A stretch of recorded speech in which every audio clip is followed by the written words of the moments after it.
Hello guys, welcome to Supreme Steno classes. Guys, be ready for dictation. 5 seconds.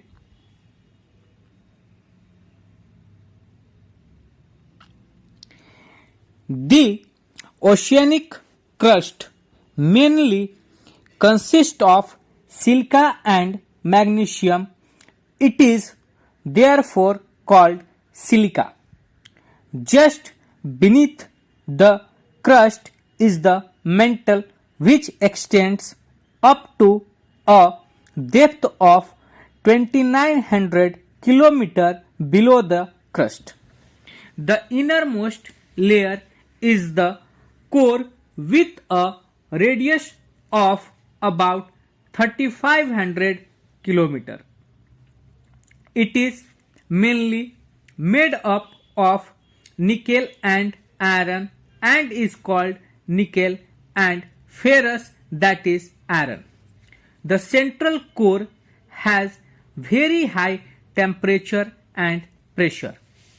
The Earth's crust is made up of various types of rocks. Any natural mass of mineral matter that makes up the Earth's crust is called a rock. Rocks can be of different color, size and texture. There are three major types of rocks: igneous rocks, sedimentary rocks and metamorphic rocks. When the molten magma cools, it becomes solid and rocks thus formed are called igneous rocks. They are also called primary rocks. There are two types of igneous rocks: intrusive rocks and extrusive rocks. Can you imagine lava coming out from the volcanoes? Lava is actually very red molten magma coming out from the interior of the earth on its surface. When this molten lava comes on the earth's surface, it is rapidly cools down and becomes solid. Rocks formed in such a way on the crust are called extrusive igneous rocks. They have a very fine grained structures. Sometimes the molten magma cools down deep inside the earth's crust. Solid rocks so formed are called intrusive igneous rocks. Since they cool down slowly, they form large grains. Granite is an example of such a rock. Grinding stones used to prepare paste powder of spices and grains are made up of granite.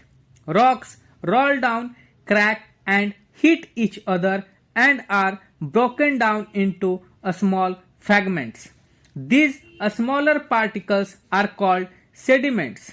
These sediments are transported and deposited by wind, water, etc. These loose sediments are compressed and hardened to form layers of rocks. These types of rocks are called sedimentary rocks. For example, sandstone is made from grains of sand. These rocks may also contain fossils of plants, animals, and other microorganisms that once lived on them. Igneous and sedimentary rocks can change into metamorphic rocks under great heat and pressure. For example, clay changes into slate and limestone into marble. Rocks are very useful to us. The hard rocks are used for making roads, houses and buildings. You use stones in many games.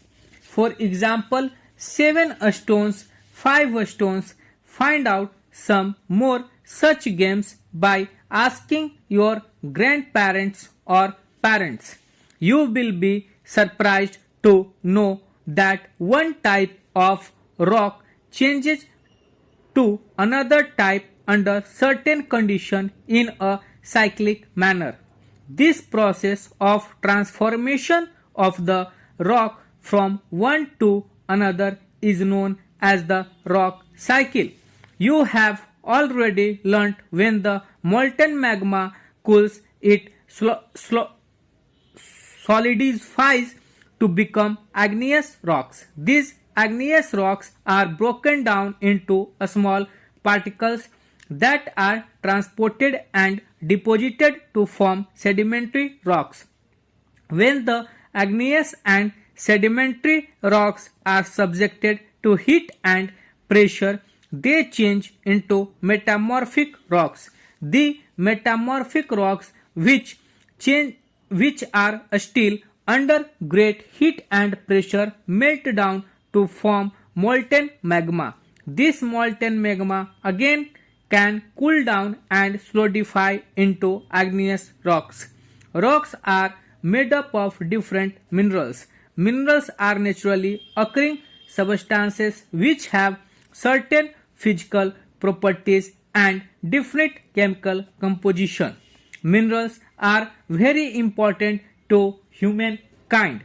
Some are used as fuels. For example, coal, natural gas and petroleum.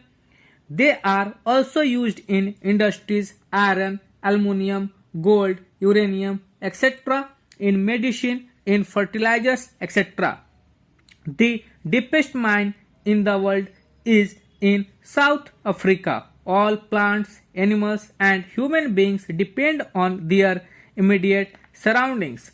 Often they are also independent on each other.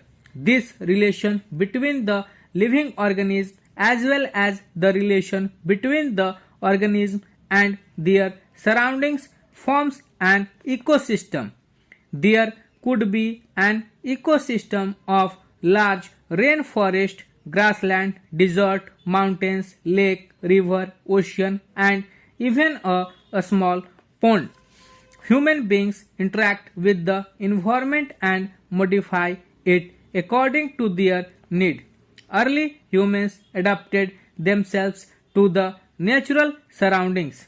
They led a simple life and fulfilled their requirements from the nature around them. With time, needs grew and became more varied. Humans learn new ways to use and change environment. They learn to grow crops, domestic animals and lead a settled life.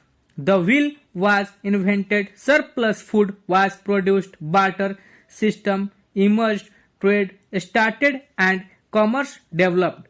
Industrial revolution enabled larger scale production. Transportation became faster. Information revolution made communication easier and speedy across the world.